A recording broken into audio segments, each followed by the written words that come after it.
Frankenstein, the Modern Prometheus, by Mary Shelley. Chapter 18. Day after day, week after week, passed away on my return to Geneva, and I could not collect the courage to recommence my work. I feared the vengeance of the disappointed fiend, yet I was unable to overcome my repugnance to the task which was enjoined me. I found that I could not compose a female without again devoting several months to profound study and laborious disquisition. I had heard of some discoveries having been made by an English philosopher, the knowledge of which was material to my success, and I sometimes thought of obtaining my father's consent to visit England for this purpose. But I clung to every pretence of delay, and shrank from taking the first step in an undertaking whose immediate necessity began to appear less absolute to me. A change indeed had taken place in me. My health, which had hitherto declined, was now much restored, and my spirits, when unchecked by the memory of my unhappy promise, rose proportionably. My father saw this change with pleasure, and he turned his thoughts towards the best method of eradicating the remains of my melancholy, which every now and then would return by fits, and with a devouring blackness overcast the approaching sunshine. At these moments I took refuge in the most perfect solitude. I passed whole days on the lake, alone in a little boat, watching the clouds, and listening to the rippling of the waves, silent and listless. But the fresh air and bright sun seldom failed to restore me to some degree of composure, and on my return I met the salutations of my friends with a readier smile and a more cheerful heart. It was after my return from one of these rambles that my father, calling me aside, thus addressed me: "I am happy to remark, my dear son, that you have resumed your former pleasures, and seem to be returning to yourself. And yet you are still unhappy, and still avoid our society. For some time I was lost in conjecture as to the cause of this; but yesterday an idea struck me, and if it is well founded, I conjure you to avow it. Reserve on such a point would be not only useless, but draw down treble misery on us all." I trembled violently at his exordium, and my father continued: "I confess, my son, that I have always looked forward to your marriage with our dear Elizabeth as the tie of our domestic comfort, and the stay of my declining years. You were attached to each other from your earliest infancy. You studied together, and appeared in dispositions and tastes entirely suited to one another. But so blind is the experience of man, that what I conceived to be the best assistance to my plan may have entirely destroyed it. You perhaps regard her as your sister, without any wish that she might become your wife. Nay, you may have met with another whom you may love; and, considering yourself as bound in honour to Elizabeth, this struggle may occasion the poignant misery which you appear to feel." "My dear father, reassure yourself. I love my cousin tenderly and sincerely. I never saw any woman who excited as Elizabeth does my warmest admiration and affection. My future hopes and prospects are entirely bound up in the expectation of our union." "The expression of your sentiments of this subject, my dear Victor, gives me more pleasure than I have for some time experienced. If you feel thus, we shall assuredly be happy, however present events may cast a gloom over us. But it is this gloom which appears to have taken so strong a hold of your mind that I wish to dissipate. Tell me, therefore, whether you object to an immediate solemnisation of the marriage. We have been unfortunate, and recent events have drawn us from that every day tranquillity befitting my years and infirmities. You are younger, yet I do not suppose, possessed as you are of a competent fortune, that an early marriage would at all interfere with any plans of honour and utility that you may have formed. Do not suppose, however, that I wish to dictate happiness to you, or that a delay on your part would cause me any serious uneasiness. Interpret my words with candour, and answer me, I conjure you, with confidence and sincerity." I listened to my father in silence, and remained for some time incapable of offering any reply. I revolved rapidly in my mind a multitude of thoughts, and endeavoured to arrive at some conclusion. Alas, to me the idea of an immediate union with my Elizabeth was one of horror and dismay. I was bound by a solemn promise, which I had not yet fulfilled, and dared not break; or if I did, what manifold miseries might not impend over me and my devoted family! Could I enter into a festival with this deadly weight yet hanging round my neck, and bowing me to the ground?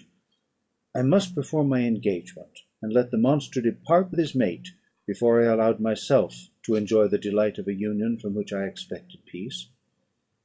I remembered also the necessity imposed upon me of either journeying to England, or entering into a long correspondence with those philosophers of that country whose knowledge and discoveries were of indispensable use to me in my present undertaking. The latter method of obtaining the desired intelligence was dilatory and unsatisfactory.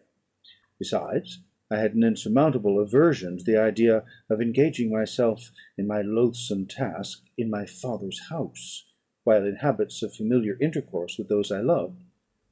I knew that 1,000 fearful accidents might occur, the slightest of which would disclose a tale to thrill all connected with me with horror. I was aware also that I should often lose all self-command, all capacity of hiding the harrowing sensations that would possess me during the progress of my unearthly occupation.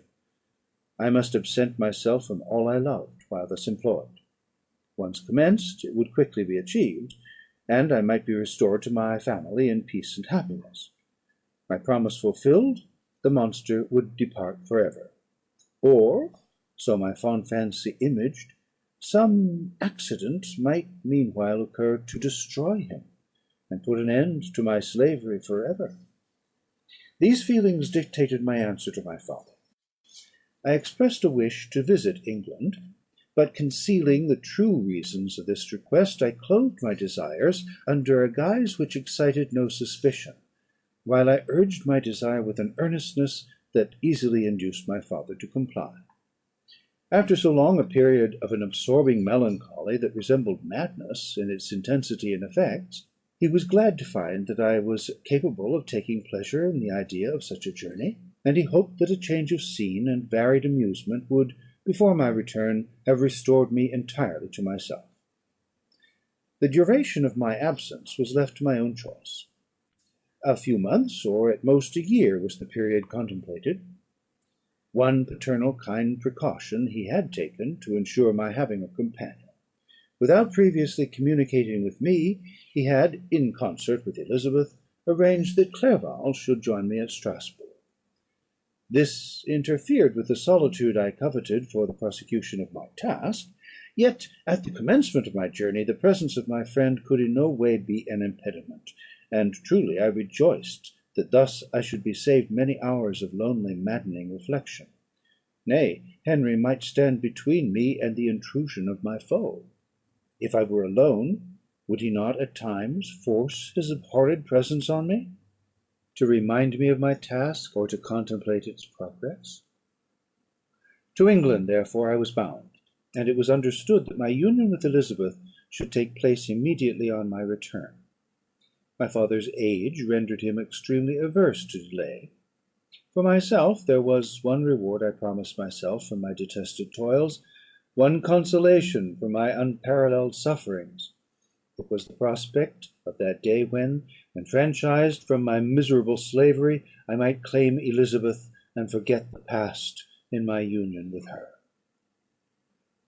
I now made arrangements for my journey; but one feeling haunted me which filled me with fear and agitation. During my absence I should leave my friends unconscious of the existence of their enemy, and unprotected from his attacks, exasperated as he might be by my departure. But he had promised to follow me wherever I might go, and would he not accompany me to England? This imagination was dreadful in itself, but soothing, inasmuch as it supposed the safety of my friends. I was agonized with the idea of the possibility that the reverse of this might happen; but through the whole period during which I was the slave of my creature, I allowed myself to be governed by the impulses of the moment, and my present sensations strongly intimated that the fiend would follow me, and exempt my family from the danger of his machinations. It was in the latter end of September that I again quitted my native country. My journey had been my own suggestion, and Elizabeth therefore acquiesced; but she was filled with disquiet at the idea of my suffering away from her the inroads of misery and grief.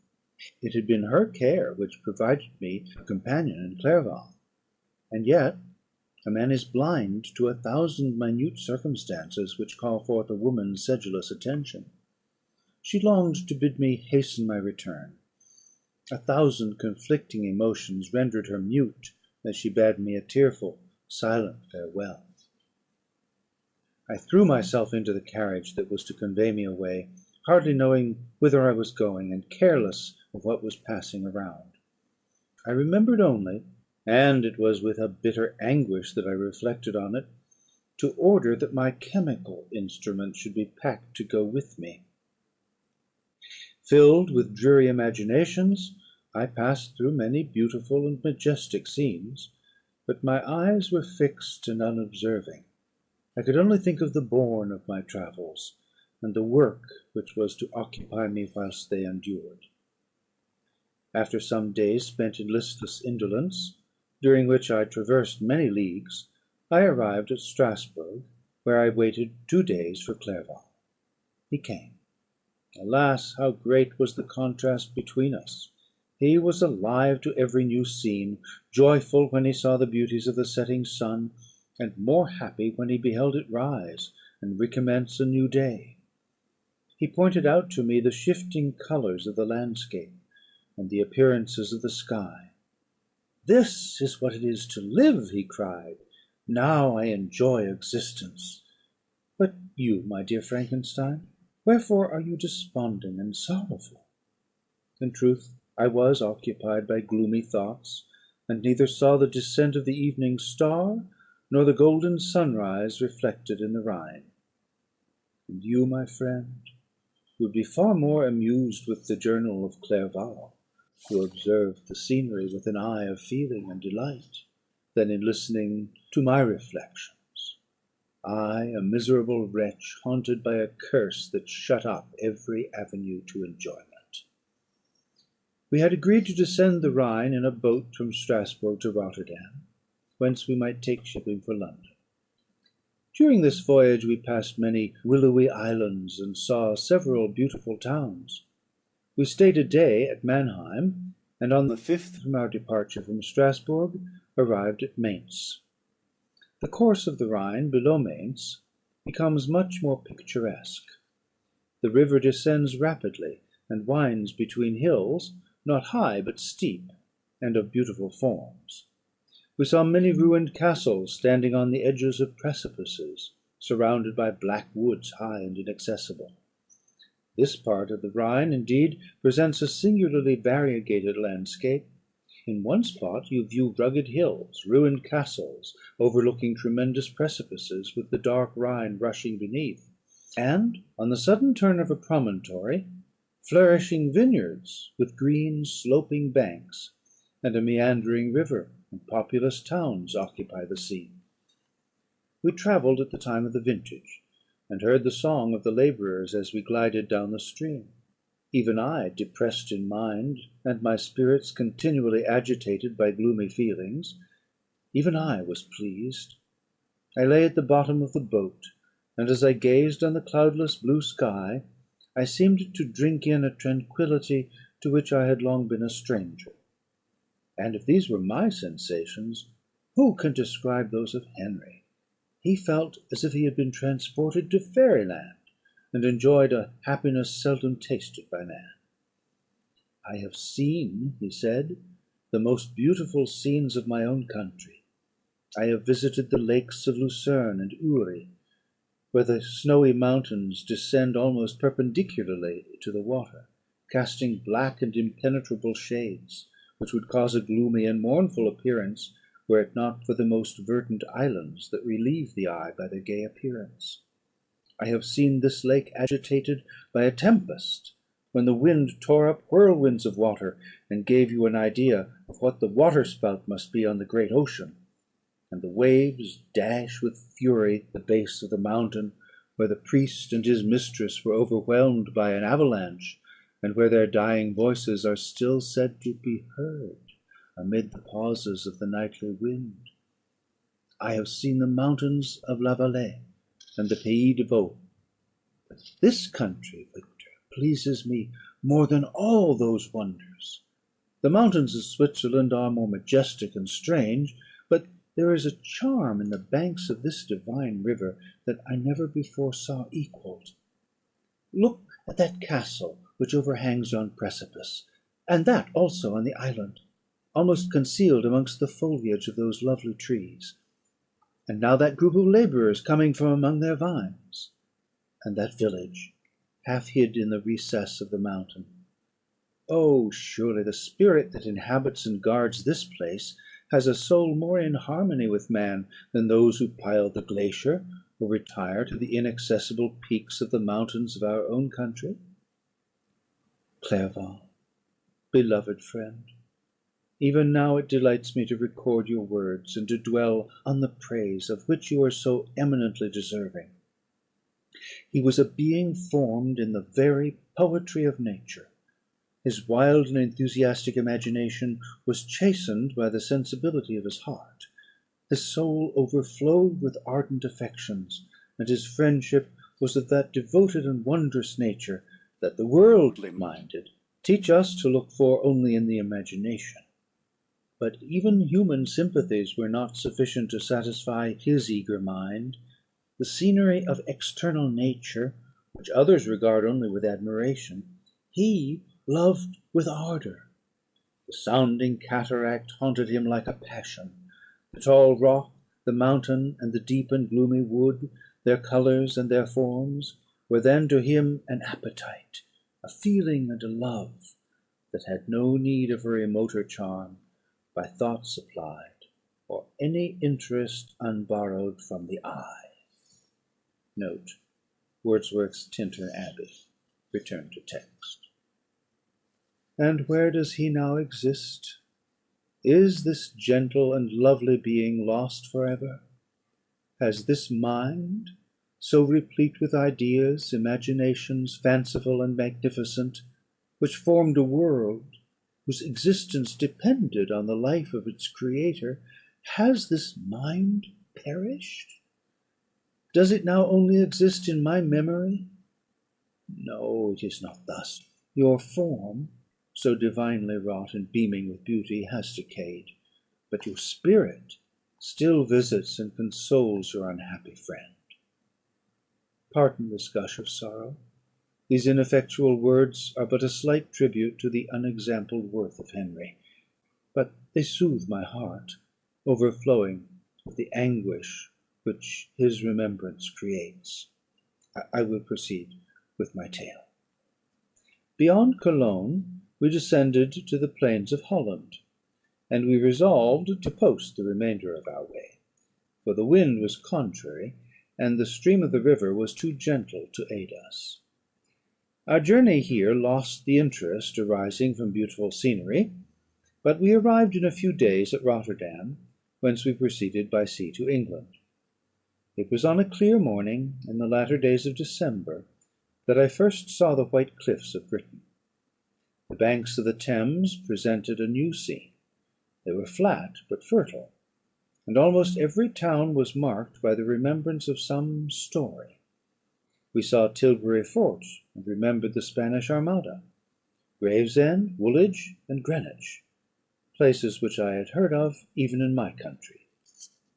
At length we saw the numerous steeples of London, St. Paul's towering above all, and the Tower famed in English history. End of Part 22 of Frankenstein.